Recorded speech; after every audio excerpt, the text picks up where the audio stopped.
Olha, gente, o embaixador Alessandro Candeias, representante do Brasil junto à Palestina, disse ter segurança de que os prédios e as casas que abrigam brasileiros na região sul da faixa de Gaza não serão alvos de ataques. Os detalhes, o nosso diretor de internacional, Fabrício Naitsky, tem para passar.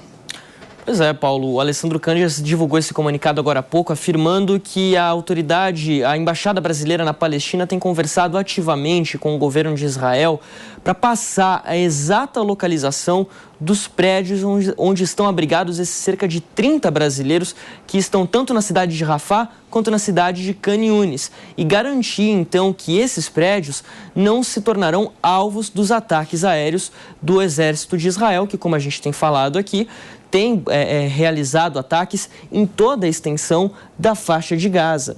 E principalmente nos últimos dias também no sul. A gente tem falado inclusive da passagem de Rafah.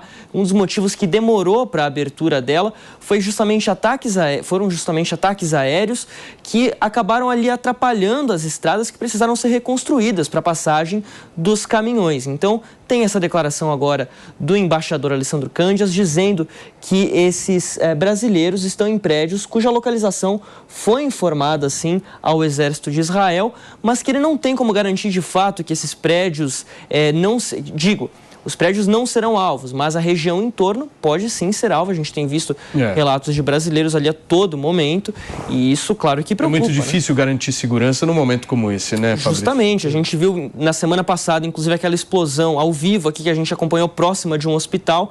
A gente sabe que ataques aos hospitais são considerados, assim, dos mais graves crimes de guerra, mas as áreas ao redor dos hospitais também estão sujeitas a ataques aéreos. E na cidade de Khan Yunis, né? Exatamente. Que é onde há brasileiros. Exatamente. Na cidade onde há brasileiros. Agora, a pergunta que eu fiz para o sargento que estava conversando com a gente agora, eu refaço a vocês. Israel está ganhando a guerra midiática ou não? Hein, Nelson?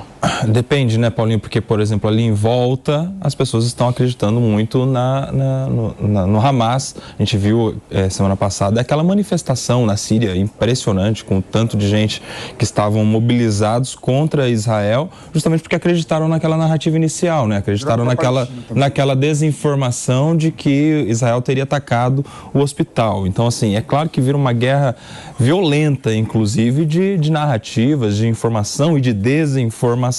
Aqui, pelo menos no Brasil, imagino que sim, a população esteja, do ponto de vista das informações, entendendo o lado de Israel como uma reação. Fala, Pepe.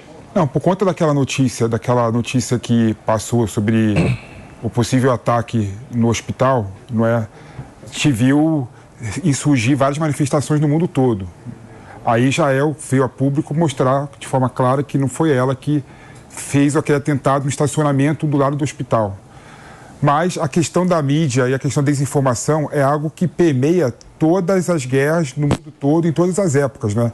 E agora que nós estamos vivendo ainda a época da informação muito mais rápida, internet, mídias sociais, a tendência é isso se agravar e se aumentar. O problema é que a informação chega rapidamente, mas a desinformação chega com a mesma velocidade. Por isso essa medida do próprio exército israelense tentar entrar nessa guerra midiática. Eu acho que Israel está perdendo a guerra midiática. Por que eu digo isso? Porque conforme o tempo passa, né? Exatamente. A primeira reação das pessoas com o ataque terrorista é a solidariedade com Israel.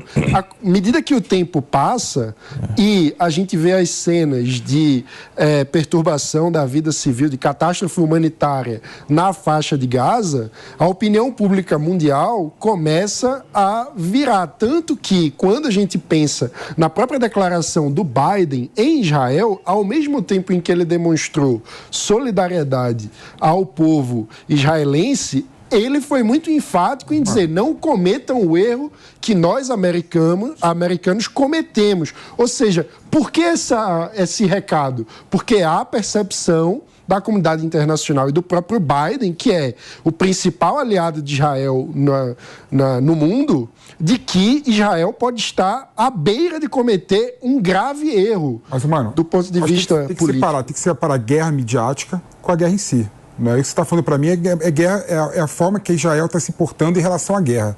Tanto na demora para fazer incursão terrestre, quanto aumentando as bombas por bombardeios aéreos, não é? Isso é uma questão. E, de fato, quando você vê o sofrimento da sociedade civil, que é mais atacada nesse tipo de guerra, a opinião pública acaba se voltando contra Israel. Mas não dá para negar que Israel está sendo muito rápida em relação a combater a desinformação, a combater as fake news. Não é? Não, sim, mas o meu ponto é que, do ponto de vista midiático, não importa o quanto você seja eficaz, se a imagem da opinião pública estiver contra você. Meus queridos, deixa eu me despedir de quem nos acompanhou pelo rádio. Muito obrigado pela sua audiência, pela sua companhia. A semana só está começando. Essa é a Jovem Pan Jornalismo Independente. Até amanhã.